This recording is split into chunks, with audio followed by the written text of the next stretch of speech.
Good morning, students. Today we will start our new chapter 9 आज हम बेटा अपना हिस्ट्री का चैप्टर 9 स्टार्ट कर रहे हैं। Villages and towns. आज हम इसके अंदर विलेजेस और टाउन्स के बारे में डिस्कस करेंगे। तो देखिए इसके अंदर इसमें क्या बताना है कि जो लेटर वैदिक पीरियड था उस समय के जो गांव थे, जो कस्बे थे, टाउन विलेजेस थे, वो किस प्रकार के थे, वहाँ पर किस प्रकार का ऑक्यूपेशन होता था, ये सारी चीज़ें हम इसमें डिस्कस करते हैं। तो देखिए जब लेटर वैदिक पीरियड चल रहा था उस समय जो हमारा भारत था वह बहुत ही प्रोस्पेरियस यानी कि बहुत ही संपन्न देश था। और हमारे देश के अंदर जो अलग अलग समय पर जो राजा आए थे उन्होंने अपने समय के अंदर एग्रीकल्चर में और व्यापार में बहुत अधिक उन्नति की थी। और उस समय के बहुत सारे जो ऑक्यूपेशंस थे वो मर्ज हो गए थे। और इन सारे डेवलपमेंट की वजह से हमारे देश के अंदर नए नए टाउन और नए नए शहरों का निर्माण हुआ था। तो ये कैसे पॉसिबल हुआ, देखिए आगे। Increase in agricultural production. अब जैसे जैसे हर चीज़ में इंक्रीजिंग हो रही थी तो इससे क्या हुआ कि जो एग्रीकल्चर प्रोडक्शन था उसमें भी इंक्रीज होने लगी। कैसे कि जैसे जो मॉडर्न टेक्नोलॉजी थी उनको यूज़ करके एग्रीकल्चर की प्रोडक्शन को इंक्रीज़ किया जाने लगा। नई नई तरह के आयरन टूल्स यूज़ किए जाने लगे, जैसे एक्सिस, आयरन प्लोशेयर, इन सभी टूल्स को यूज़ करके फॉरेस्ट को क्लियर किया जाता था और जो मतलब कम समय के अंदर अधिक से अधिक कार्य किया जा सकता था। इन सभी टूल्स की हेल्प से जो कार्य था बहुत ही इजी हो गया था और इससे जो कल्टीवेशन था वो बहुत अधिक होने लग गया था और इससे प्रोडक्शन भी बहुत अधिक मात्रा में पैदावार होने लग गई थी। तो इस वजह से जो नई टेक्नोलॉजी को यूज़ करके जो प्रोडक्शन आ रहा था उसकी वजह से जो एग्रीकल्चर था वो इंक्रीज़ हो रहा था, उसके प्रोडक्शन में भी बढ़ावा हो रहा था। आगे सोर्स ऑफ इंफॉर्मेशन। इसमें देखिए उस समय के जो जितनी भी इंफॉर्मेशन मिलती है उसके बहुत सारे सोर्सेज सामने आए हैं, जिसके अंदर स्कल्पचर्स, कौन कौन से सोर्सेज थे, स्कल्पचर्स, रो ऑफ पोर्ट्स और रिंग वेल्स। अब देखिए हम इसमें एक करके पढ़ते हैं। स्कल्पचर होता है बेटा जो पुराने समय के जो मंदिरों के अंदर, इसके अलावा टेम्पल्स में, स्तूप्स में जो देवी देवताओं की मूर्तियां होती हैं, दीवारों के ऊपर जो नक्काशी की जाती है उसके द्वारा क्या है उस समय के लेटर वैदिक पीरियड के बारे में पता लगता है। इसके अलावा उस समय के शहरों के अंदर जो पोर्ट्स थे, जो गमले या मटके बनाए गए थे, उनको देखकर उस समय के जो आर्कियोलॉजिस्ट थे उनके बारे में पता लगता है, जो डेकोरेशन की गई थी। और इसके अलावा रिंग वेल्स, ये आपको ये दिखाई दे रहा है पिक्चर के अंदर, ये है रिंग वेल। देखिए इसके अंदर इसको रिंग वेल क्यों कहा गया है, वेल तो होता है कुआं, और ये जो इस कुएं की जो शेप है वो रिंग यानी कि जो छल्ला होता है उसकी तरीके से है। तो ये इस तरीके से किसके लिए बनाए गए थे, मोस्टली इसका क्या है, घर का जो कूड़ा कचरा होता है वो डालने के लिए, या टॉयलेट्स वगैरह का जो कूड़ा होता है उसको इसके अंदर ड्रेन करने के लिए, डालने के लिए क्या है, बहुत गहरा होता था। और ये जब भर जाता था तो ये अंदर ही अंदर क्या है, ये खत्म होता जाता था और ये अंदर ही अंदर भरता जाता था और ये इसके ऊपर से और मटेरियल डालते जाते थे। तो इस तरह से जगह जगह पर ऐसे रिंग वेल्स बनाए गए थे। इन सब चीज़ों को देखकर उस समय की जो इन्फॉर्मेशन है उसके बारे में पता चलता है। आगे आता है आर्ट एंड क्राफ्ट। अब आर्ट एंड क्राफ्ट भी देखिए उस समय बहुत अधिक फ्लोरिश हुआ था।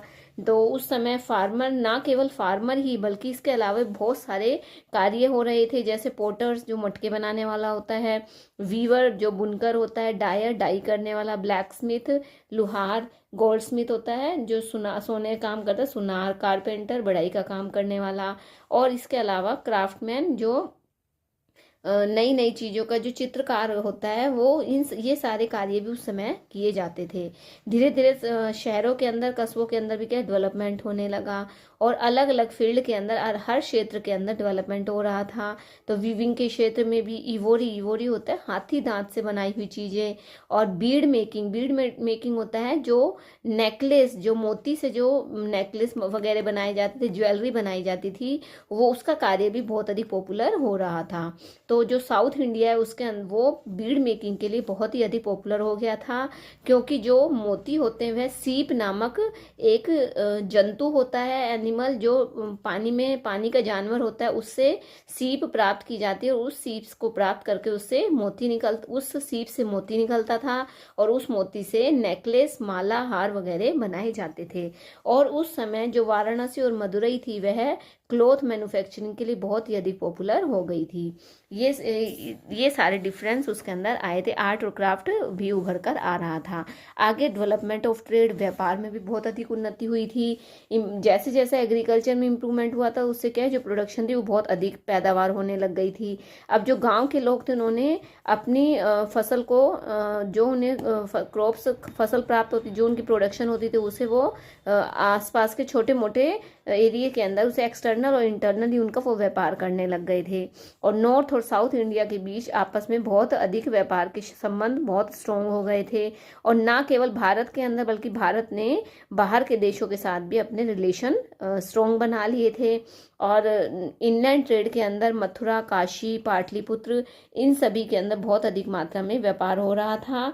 और कुछ इंडियन जो गुड्स थी, चीज़ें थी, वो हमारे भारत से उनका ट्रेड होता था, व्यापार होता था, जिसमें स्पाइसेस होते हैं, मसालों का, प्रीशियस स्टोन्स, कीमती पत्थर का, और इसके अलावा सिल्क का व्यापार भी दूसरे देशों में किया जाता था। आगे आता है बेटा कॉइन्स देखिए, उस समय के जो कॉइन्स थे उसके बारे में बताया गया है। उस समय जो कॉइन्स यूज़ किए जाते थे वो ट्रेड के अंदर, व्यापार के अंदर उनका एक्सचेंज किया जाता था, उन्हें पैसों के रूप में उनका आदान प्रदान होता था उस पीरियड के अंदर। और उस समय के जो कॉइन्स चल रहे थे उन्हें पंच मार्क्ड कॉइन्स कहा गया था। ये जो कॉइन्स थे ये मेटल के बने हुए होते थे और ये गोल या रेक्टेंगुलर शेप में होते थे। और इनके ऊपर पंच मारकर, इनको पंचिंग करके इनको ऊपर डाई की जाती थी और इन कॉइन्स को व्यापार के अंदर यूज किया जाता था। आगे आता है टाउन्स में देखिए, जो नॉर्थ इंडिया के जो टाउन्स थे उन्हें नगर कहा गया था और जो बड़े बड़े शहर थे उन्हें महानगर का नाम दिया गया था। और इसके अलावा मथुरा जो था एक बहुत ही, उस समय मथुरा बहुत ही अधिक फेमस हो गया था। क्योंकि उसके अंदर जितनी भी ग्रोइंग एक्टिविटीज़ थी वो सारी एक्टिविटीज़ उसमें की जाती थी, जैसे व्यापार, रिलीजन, धार्मिक रूप में, प्रशासन रूप में, आर्ट और क्राफ्ट के रूप में, इन सभी के लिए मथुरा बहुत ही फेमस हो गया था। और काशी और मदुरई को टेक्सटाइल इंडस्ट्रीज यानी कि वस्त्र उद्योग के लिए माना जाता था। आगे आता है विलेजेस, गांव देखिए, उस समय के जो गांव थे लेटर वैदिक पीरियड के अंदर 3 प्रकार के गांव को 3 कैटेगरी में बांटा गया था। Wealthy land owners, small land owners और लेबरर्स। अब जो साउथ इंडिया था उसके अंदर लैंड ओनर को वल्लार कहा जाता था, प्लोमैन को उझावार कहा जाता था और लैंडलेस लेबरर को कडाईसार या अधिमाई के नाम से जाना जाता था। सेम वैसे ही जो नॉर्थ इंडिया था उसके अंदर हेडमैन को ग्राम भोजक के नाम से जाना जाता था। दोनों के अंदर, हर एरिया के अंदर इन्हें अलग अलग नाम से जाना जाता था। और जो इंडिपेंडेंट फार्मर थे, मतलब जो किसी के ऊपर डिपेंड नहीं थे, उन इंडिपेंडेंट फार्मर को या स्मॉल लैंड ओनर को गृहपति के नाम से जाना जाता था। और जो दास कर्मकार, जो लैंडलेस लेबरर्स थे, उन्हें दास कर्मकारा के नाम से जाना गया था। और आगे है ये कि केस स्टडी दी गई है बेटा, ये देखिए, ये आपका ये चार्ट है, इसमें पीपल इन नॉर्थ इंडिया और पीपल ऑफ साउथ इंडिया, इनके बारे में जो नाम अभी हमने पढ़े हैं वही नाम इसमें दिए गए हैं। आगे इसमें केस स्टडी दी गई अरिकामंडू की। अरिकामंडू पुदुचेरी का एक कोस्टल पार्ट है। तो इसके अंदर यह एक पोर्ट था, बंदरगाह था, और इसका सर मोर्टिमर व्हीलर ने इसकी खोज की थी। तो इसके अंदर जो रोम के बने हुए रोमन लैम्प्स, ग्लासवेयर, कांच का सामान, जेम्स, जो रत्न वगैरह थे वो इसके अंदर बहुत अधिक मात्रा में पाए गए थे। और जो रोम की जो पोट्री थी, जिसे आम्र होइरी होता है बेटा, देखिए आम्र पोइरी होता है, बहुत लंबे लंबे डबल हैंडेड, इनके मतलब बहुत लंबे लंबे जार होते थे।